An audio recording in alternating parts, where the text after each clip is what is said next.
那我可是真不客气了。 Hello, xin chào các bạn đã quay trở lại với kênh YouTube Review 5 phút. Ở cuối tập 19, trận chiến kinh điển giữa Tào Tuấn và Lý Hy Thánh đang diễn ra vô cùng quyết liệt với những pha đọ kiếm hết sức mãn nhãn.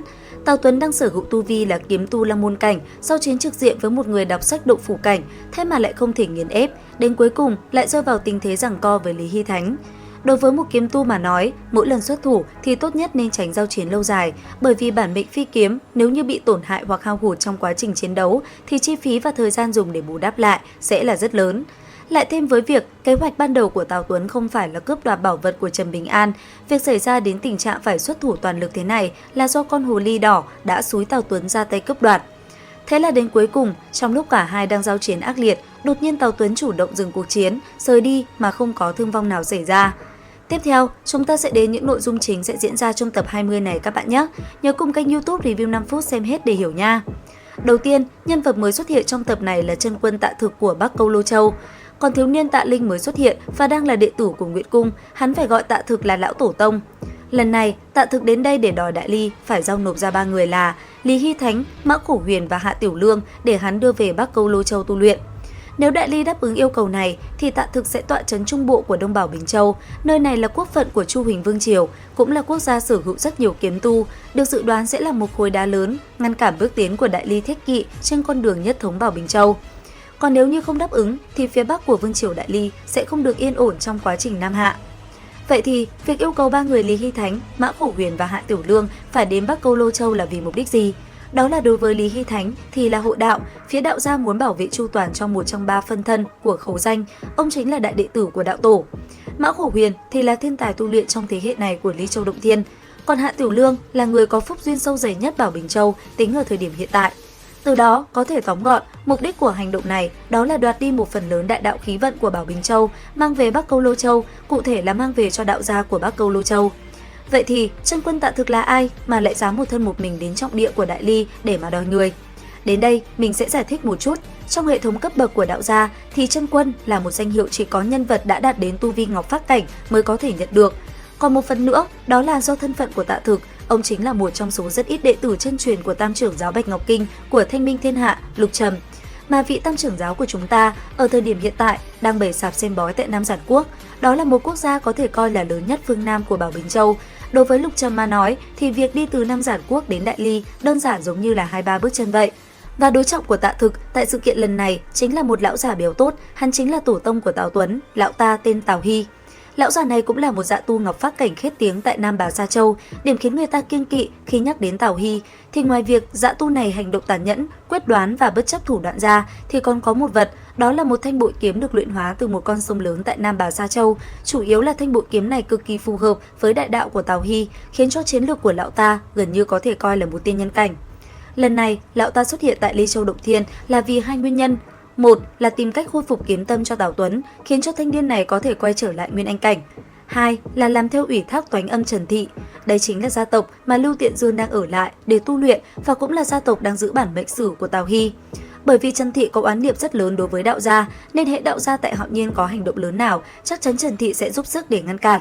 Chỉ cần Tào Hy có thể ngăn chặn kế hoạch lần này của Tào Thực thì Trần Thị sẽ gả Trần Đối cho Tào Tuấn và sẽ trả lại bản mệnh sứ cho Tào Hy, coi như đây là một phần sính lễ cho cuộc liên hôn này. Các bạn đừng nhìn Tào Hy và Tạ Thực hiện tại đang cùng ngồi trên một chiếc thuyền cùng uống rượu ngắm trăng.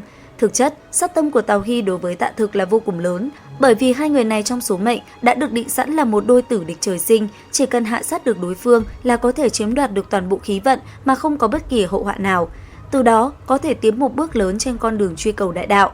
Tạm gác lại những nội dung giữa hai nhân vật mới này, bởi vì việc set up cho sự kiện cuối này sẽ còn thêm một số gương mặt chúng ta quen thuộc nữa. Cùng lúc này, ở một nơi khác, chúng ta gặp lại Ninh Diêu sau một thời gian dài vắng bóng.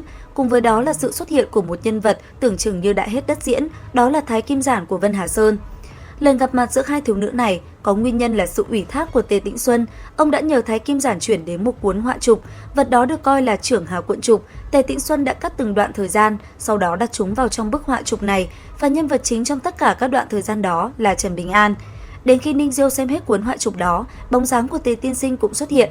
Ông nhìn về phía thiếu nữ mỉm cười nhẹ nhàng hỏi: "Ninh cô nương, ta có một thỉnh cầu quá đáng, mong cô nương đáp ứng." Nghe vậy, Ninh Diêu gật đầu đáp: "Tề tiên sinh, xin mời nói." Đến đây, Tề Tĩnh Xuân nhìn về hướng ngõ Nê Bình, ánh mắt ôn hòa, chậm rãi nói: Ninh cô nương, xin cô hãy đối xử tốt với Trần Bình An, giống như hắn đối xử với thế gian này vậy. Nghe được lời này, Ninh Diêu đột nhiên ngẩn người, sau đó trịnh trọng gật đầu, ta đáp ứng. Sau đó, Ninh Diêu biết được tin tức rằng Trần Bình An sẽ mang thanh kiếm mà Ngụy Cung rèn đến kiếm khí trưởng thành đưa nàng. Quay trở lại Long Tuyền huyện, song song với chuyện hành động của các nhân vật máu mặt mới xuất hiện, những nhân vật quen thuộc cũng có kế hoạch cần thực hiện. Thứ nhất, Ngụy Cung đã xác định được thời điểm bắt đầu rèn ra thanh kiếm mà Ninh Diêu yêu cầu. Thứ hai, Dương Thần Quân cho Mã Lan Hoa hai lựa chọn. Một là tự đánh tan một nửa tu vi, hòa vào nước sông Long Tu để phục vụ cho Ngụy Cung rèn sắt. Hai là để Dương Thần Quân ra tay, nghiền nát toàn bộ những gì mà Mã Lan Hoa đang có. Sau khi việc rèn kiếm hoàn tất, Dương lão đầu đã chỉ định Trần Bình An là người sẽ đưa kiếm đến đảo Huyền Sơn, điều đó khiến cho Nguyên Cung rất bất ngờ. Kể từ khi làm thánh nhân nơi đây, một số chuyện bí ẩn trong lịch sử, ví dụ như bản mệnh sử cũng đã bị vi thánh nhân này tìm hiểu được đôi chút. Ngụy Công đưa ra thắc mắc rằng tư chất của Trần Bình An nếu như bản mệnh sứ không bị đánh vỡ thì sẽ ở mức nào? Câu trả lời của Dương lão đầu là không cao không thấp, tư chất địa tiên mà thôi. Hiện tại, địa tiên là cách gọi khác của kim đan cảnh, cho nên câu trả lời này của Dương lão đầu đã khiến Ngụy Cung hoàn toàn mất đi hứng thú đối với Trần Bình An. Còn chân tướng thì sao? Địa tiên ở trong miệng của Dương Thần Quân là viễn cổ địa tiên, quy đổi ra thời điểm hiện tại là cảnh giới tiên nhân cảnh đấy các bạn.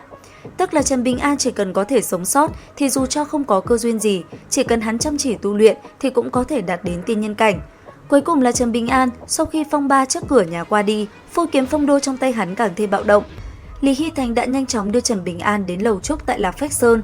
Trải qua quá trình giằng co trong tâm trí và dày vò về thể xác, Trần Bình An đã thu phục được phong đô, biến nó trở thành một thanh phi kiếm của mình. Qua quá trình thu phục hung hiểm đó, võ đạo của Trần Bình An đã được đẩy lên gần như đỉnh điểm của cảnh giới thứ hai. Trước khi kết thúc tập 20, nhà sản xuất còn chiều lòng fan hâm mộ bằng hai khung hình. Một là cảnh Hạ Tiểu Lương từ chối tình cảm của Ngụy Tấn, sau đó nàng cũng bất chấp mọi hậu họa mà rời bỏ sư môn luôn. Hai là cảnh một vị hòa thượng đang đi theo một lão già điên điên khùng khùng. Hòa thượng đó chính là canh gà hòa thượng Thuần Thanh, một trong dự khuyết thập hào.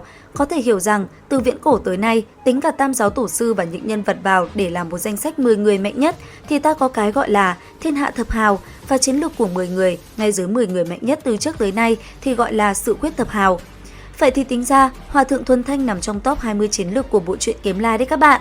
Và lão già đang đi phía trước Thuần Thanh chính là gia gia của Thôi Sảm, ông chính là Thôi Thành. Ông sau này sẽ trở thành tổ sư đầu tiên của Trúc Lâu Nhất Mạch, một trong 3 người được kính hương tại tổ sư đường của Lạc Phách Sơn và là người truyền thụ võ học cho Trần Bình An và Bùi Tiền. Đến thời điểm này, những nhân vật sẽ tham gia trong sự kiện lớn cuối cùng cũng coi như là đã xuất hiện đầy đủ.